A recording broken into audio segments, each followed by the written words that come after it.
കഴിഞ്ഞ ഒരു 10 അല്ലെ 15 വർഷത്തിന് മുൻപ് കൊളസ്ട്രോൾ, ഷുഗർ എന്നൊക്കെ പറഞ്ഞാൽ ആർക്കൊക്കെയോ ഉണ്ട്, അല്ലാതെ എല്ലാവർക്കും ഉള്ള ഒരു അസുഖമല്ല. എന്നാൽ കഴിഞ്ഞ 15 വർഷം കൊണ്ടാണ് ഇത് വളരെ വളരെ കോമൺ ആയിരിക്കുന്നത്.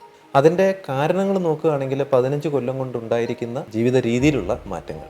അപ്പോൾ എല്ലാ ദിവസവും കുറേശ്ശെ ഭക്ഷണം കഴിക്കുന്നതെങ്കിലും അത് ഒരു സർട്ടൻ എമൗണ്ടിന് മുകളിലാണെങ്കിൽ അത് ചിലവഴിക്കാനുള്ള എക്സസൈസ് നമ്മൾ ചെയ്യുന്നില്ല, അത് എക്സ്ട്രാ ഫാറ്റായിട്ട് ബോഡിയിൽ അടിഞ്ഞുകൂടുന്നു. അപ്പോൾ ഇങ്ങനെ അടിഞ്ഞുകൂടുന്ന ഫാറ്റ് വയറിന് ചുറ്റും വന്നിട്ട് ഈ പെരി അബ്ഡോമിനൽ ഒബീസിറ്റി, അതായത് വയറിന് ചുറ്റും ഉണ്ടാകുന്ന കൊഴുപ്പ് അടുത്ത കാലത്തായിട്ട് അത് കൂടി വരുന്നു. അതുമായിട്ട് റിലേറ്റഡ് ആയിട്ടുള്ള ഈ അസുഖങ്ങൾ, ഡയബറ്റീസ്, പ്രഷർ, അതുപോലെ തന്നെ കൊളസ്ട്രോൾ, ഇതെല്ലാം കൂടി വരുന്നു. ഇതിന് മരുന്ന് കഴിക്കുന്നത് ഷുഗർ കുറച്ച് നിർത്തുക എന്നുള്ളൊരു ഉദ്ദേശത്തിൽ മാത്രമല്ല.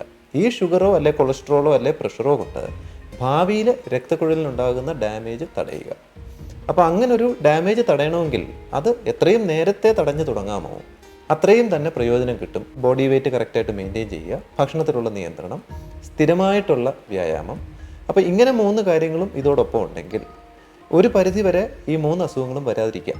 ക്യാൻസറും പണ്ട് കാലത്ത് നമുക്ക് നോക്കുകയാണെങ്കിൽ വളരെ റെയറായിട്ട് വന്നുകൊണ്ടിരുന്നൊരു അസുഖമാണെങ്കിൽ ഇന്ന് നമ്മളിൽ തന്നെ പലരും ക്യാൻസർ രോഗികളെ കണ്ടിട്ടുണ്ട്. നമ്മുടെ കുടുംബത്തിൽ ക്യാൻസർ രോഗികളുണ്ട്, ക്യാൻസറിൽ നിന്ന് സർവൈവ് ചെയ്തവർ ഒത്തിരി പേരുണ്ട്. അപ്പോൾ ഇതും ഒരു പരിധിവരെ ജീവിത രീതികളുമായിട്ടും നമ്മൾ കഴിക്കുന്ന ഭക്ഷണവുമായിട്ടും ബന്ധപ്പെട്ടിട്ടുണ്ടെന്നുള്ളതാണ് ശാസ്ത്രീയമായിട്ടുള്ള തെളിവുകൾ. നമ്മൾ പ്രോസസ്ഡ് ഫുഡ് അല്ലെങ്കിൽ കടയിൽ നിന്ന് വാങ്ങി എളുപ്പത്തിൽ പാകം ചെയ്യാൻ പറ്റുന്ന ടൈപ്പ് ഫുഡ് അതിലേക്ക് മാറുമ്പോൾ ആ പ്രോസസ്സിങ്ങിൽ ഉണ്ടാകുന്ന അഡിക്റ്റീവ്സ് ക്യാൻസറിന് ഒരു പ്രധാന കാരണമായിട്ട് പറയാറുണ്ട്.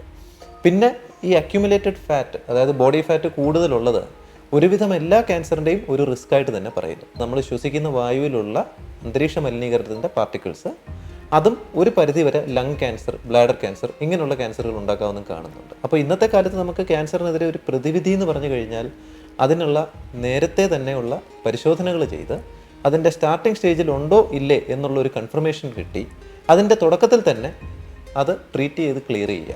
ഇപ്പോഴുള്ള ഒരുവിധം ഈ പറഞ്ഞ ക്യാൻസറുകളെല്ലാം തന്നെ ബോഡി വെയ്റ്റുമായിട്ട് റിലേറ്റഡ് ആണ്. അപ്പോൾ ഒരു പരിധി വരെ ക്യാൻസർ ഉണ്ടാകുന്നത് ബോഡി വെയ്റ്റ് കറക്റ്റായിട്ട് മെയിൻറ്റെയിൻ ചെയ്ത് കഴിഞ്ഞാൽ പ്രിവെൻറ്റ് ചെയ്യാം. പ്രത്യേകിച്ച് നമ്മുടെ ഗൾഫിലുള്ള ഒരു ജീവിത രീതി എന്ന് പറയുമ്പോൾ ഒന്ന് സ്ഥിരമായിട്ടുള്ള വ്യായാമത്തിൻ്റെ ഒരു അഭാവം. അപ്പം ദിവസവും അരമണിക്കൂർ എങ്കിലും ഏതെങ്കിലും രീതിയിലുള്ള ഒരു വ്യായാമം ചെയ്തിരിക്കണം എന്നുള്ളത് കണിശമാണ്. 2, നമ്മൾ കഴിക്കുന്ന ഭക്ഷണത്തിൽ കൂടുതലും ഫ്രഷ് ഫ്രൂട്ട്സ്, ഫ്രഷ് വെജിറ്റബിൾസ്.